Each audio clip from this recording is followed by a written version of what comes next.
Regarding the robbery incident, I have a question. Your father involved in the robbery? My father? Yes, he is. Is he at home now? Yes, he's here. Would you like to speak with him? The police officer appeared puzzled by my tone momentarily before responding, yes, please. I led the police officer into the house. My father is right here. When the officer saw my father, he was visibly taken aback. Let me take you back a few months. My name is Joseph McCann, Sr. I recently secured a job at a major corporation. While I should feel relieved, there's still one thing I'm uncertain about. Whether I should take over my father's business. He's the president of a local factory. As a child, I once dreamed of inheriting that factory and following in his footsteps. However, during my rebellious phase, I started feeling ashamed of him, always in work clothes, covered in grease. Even as I grew older, that feeling lingered in my heart. Through part-time jobs and growing up, I've come to respect my father's dedication, bearing the responsibility for many employees and their families. Yet I couldn't shake the idea that being an office worker in a suit might seem more appealing. While shopping with my father one day, we were unexpectedly called from behind. Austin. Both my father and I turned around to see a man who appeared to be about the same age as my father. Duncan. It's been ages. This Duncan, dressed in a sharp suit, seemed to be a high school classmate of my father's. He mentioned he was on sales calls for a well-known corporation. So, you took over the family business? Duncan asked my father. Yes, that's right. Still keeping it going, that small local factory, my father replied. Managing a place like that with just a high school diploma. Quite a step down, isn't it? Duncan's words caught me off guard. That local factory was founded by my grandfather, and my father took over as the second generation. I knew he stepped into it right after high school, but I never expected a classmate to mock it, my father reflected quietly. Did you manage to grow your father's local factory? Weren't you planning to take over and make it big back in high school? Duncan's smile remained fixed as he prodded my father. Well, no. Unfortunately, I didn't have the business acumen. That dream never materialized, my father admitted. Ah, that's so like you. Skilled with your hands but not so sharp in the head. But hey, at least you didn't run it into the ground, right? Duncan chuckled heartily, patting my father's shoulder. I've got to get back to work. See you at the next reunion. With that he departed. My father, visibly unsettled by the encounter, muttered, "Shall we continue?" and began walking away. Tourism shopping. In that moment, I couldn't help feeling that my father's work, casually belittled without any defense from me, was being mocked. The decision between taking over his company or pursuing a position at a prestigious corporation now heavily leaned towards the latter. A few weeks later, my father's reunion took place. By coincidence, it was held at the restaurant where I worked part-time. The day was bustling, and initially, I managed to avoid serving the table where my father's reunion was seated. I thought myself fortunate, but eventually, the moment arrived. Bringing drinks to my father's gathering felt a bit awkward, but it was my duty. Our restaurant featured private booths exclusively. As I peeked into the spacious room designated for my father's group, he greeted me warmly near the entrance, saying, "Oh, Joseph. Is he your son?" a nearby woman inquired. My dad introduced me as his son, prompting me to politely respond, "Oh, nice to meet you. My father is in your care." As I placed the drinks on the table, I endured the inebriated classmates' remarks about how much I resembled my father or how serious I seemed, then made a hasty exit. From across the room, Duncan spotted us and called out, "Joseph, wasn't it? We just spoke the other day. Are you still planning to take over Austin's local factory?" When Duncan drunkenly questioned me, I responded with a mix of disdain and honesty, "No, I'm still weighing my options." Duncan then loudly advised, "Don't bother with it. Austin's company is nothing special. Joseph should aim for a position like mine instead of taking over that small-time business." He launched into a self-congratulatory tale of his career, but something felt amiss. He had claimed to be in sales during our last encounter, yet now he boasted about heading the accounting department. I sensed a discrepancy but chose to stay silent, wary of causing a scene. However, my father, influenced by alcohol, couldn't hold his tongue. "We just saw each other recently. Did you switch departments so soon? It's only been a few weeks. Quite a rapid promotion, eh? Sales didn't suit you." His words silenced Duncan, who stuttered in response. Yes, that's right. Sales wasn't my thing. I moved up to head the accounting department right after the switch. That's odd. I heard your company merged with a global enterprise, and the accounting functions moved overseas, didn't they? My father's observation revealed that Duncan's touted company had indeed merged into a global corporation. Others seemed aware of this but had refrained from commenting, leading to laughter at my father's remark. Hey Duncan, how's it going? Head of accounting at that merged company, right? My father's innocent question shattered Duncan's composure. Please, enough. I can't stay at this gathering. Embarrassed and frustrated, Duncan stormed out, his footsteps echoing loudly. I hope I didn't say something wrong, my father mused, concerned. Those around reassured him that it wasn't his fault. Duncan had always been sensitive. Seeing my father praised for his straightforwardness made me proud. Despite being a bit tipsy, he had the courage to voice what others struggled to articulate. It was admirable.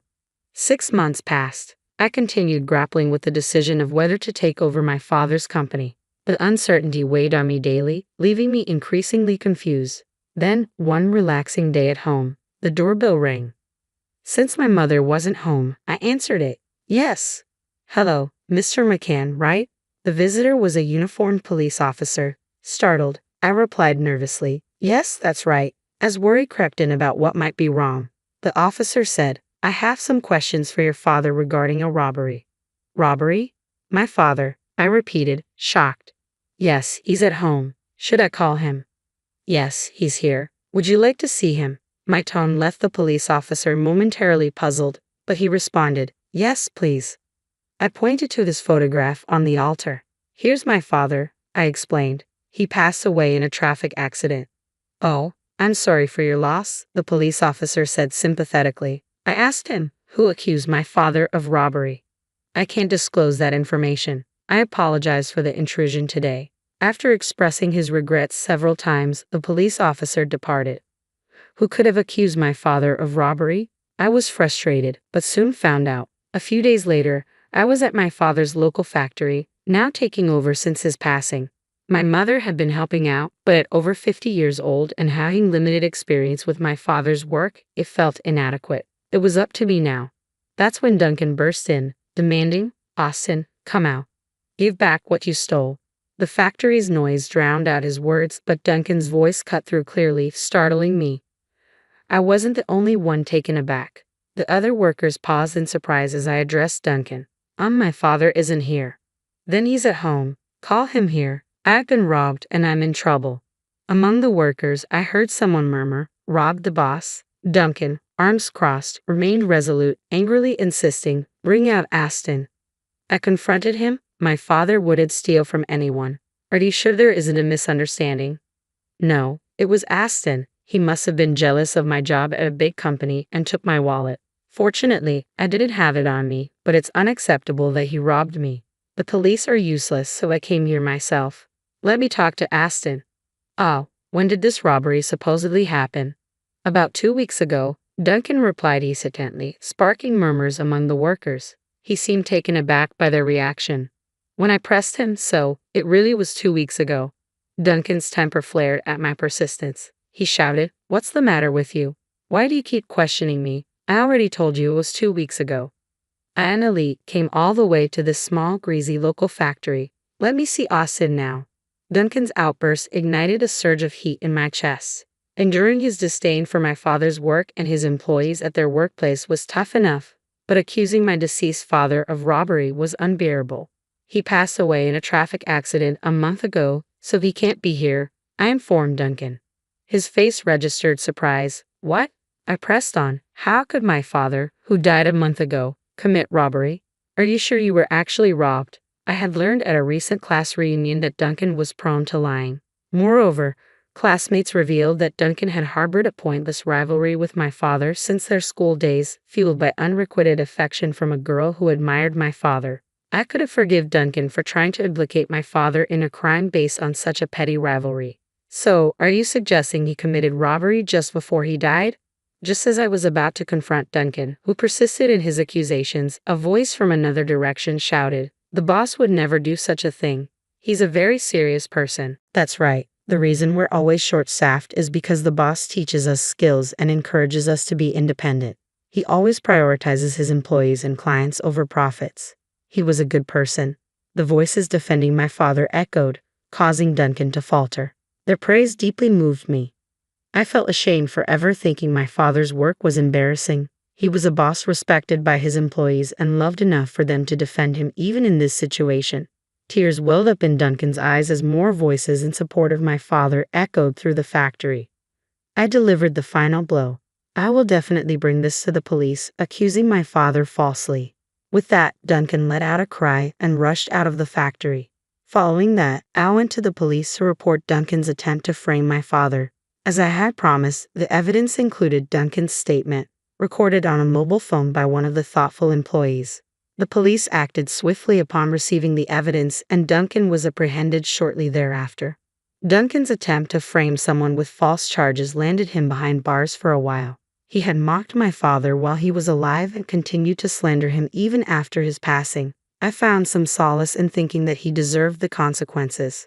A few days later, a woman claiming to be Duncan's wife visited to apologize to my mother and me. When I asked if Duncan's vendetta against my father stemmed from the reunion incident, Duncan's wife sighed and confirmed, "Yes, that's right. It seems it struck a nerve. The reunion triggered it." It turned out Duncan had once been a high achiever but had lost his job and struggled to find new employment. Meeting my father seemed to trigger something in him. Duncan's obsession with status led him to fabricate stories which unraveled when he drank and contradicted himself, ultimately embarrassing him. In his rage, Duncan decided to scapegoat my father, I said, stunned by the absurdity of it all. Duncan's wife shared my disbelief and revealed she intended to divorce him. Without children, and did face a lonely future, even if he were to be released from jail.